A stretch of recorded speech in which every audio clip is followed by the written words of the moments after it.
पैसा नेरिया बनरिया गांव में कुली के बटले गेले ह। अरे चुप रह इनका के का बोलत रहा। अरे जन तो चढ़ाक हो गेल बड़न पैसा ले ले वोट कहां दे तब नहीं वोट काहे के तड़ा देख के बड़ी सब जन बात दिल जा हमर बाप रे बाप चीज दे दे मोरा ना मार। अच्छा आप के रुक जा अब के हले लागत कि जन घरो हमर बना सब बेचवा दा अब के तो के कह के अरे देख जाए देख तो अब की चुनाव लड़ल जी अब की पर देखो हम के हले तक ढठिया दम चिन्हत नहीं कहता हमरा पीओसीयू के रखना के जरूरत नहीं के नजरी के सोजा से दूर हो जा दोनों जना हमरा से मां आज भी आज अभी दिया बेचवा देलस रे रामा कौन रही कि मत बेचा जमीन आज चुनाव न जीतनी नमो गइल पैसा गइल चुनाव न जीतनी चुप रहा न चारों के बारे में जीवन नहीं गाता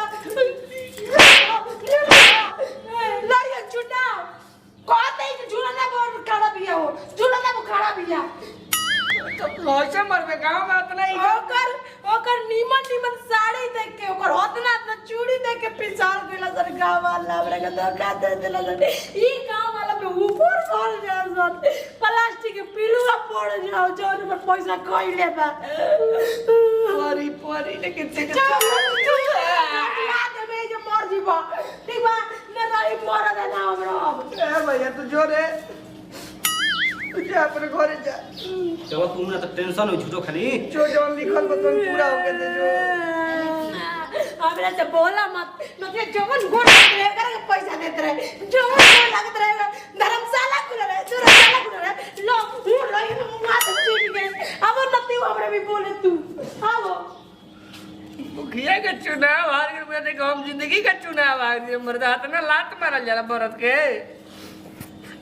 जब देखो तब ढोल लेकर बजा के चल जाती है आज के बाद में करके वार्ड से ना खड़ा कर इतना पिटाई करे तब ना करे खड़ा सारा जमीन पे जा गइल लागो त न हम कहत रही मरद से कि अरे इतना बड़का गांव बा दम बारे बार बेचा जाई हमनी के मौत मुखिया से खड़ा कर मेरे के लेकिन मरद काहे खातिर सुने जाओ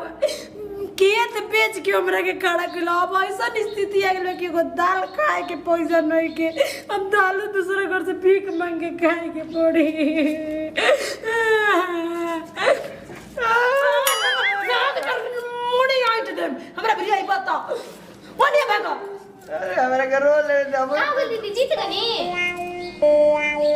10 घोड़े हाथे जीत गइल बनी आओ मिठाई बांटो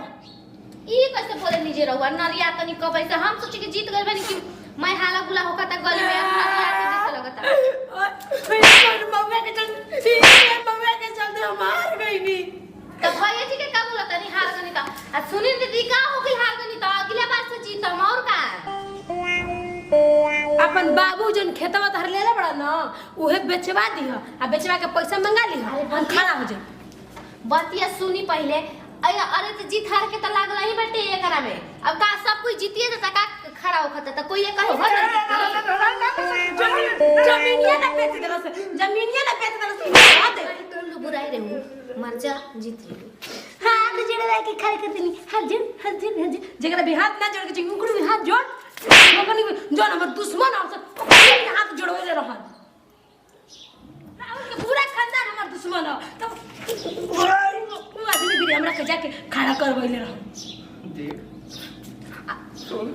मुना घर के एको वोट ना मिलल है दारू पी के वोट ना दे तो मैं हमार दुश्मन काहे का पिए ले रहा अपन पिए के चक्कर में दारू ले रहा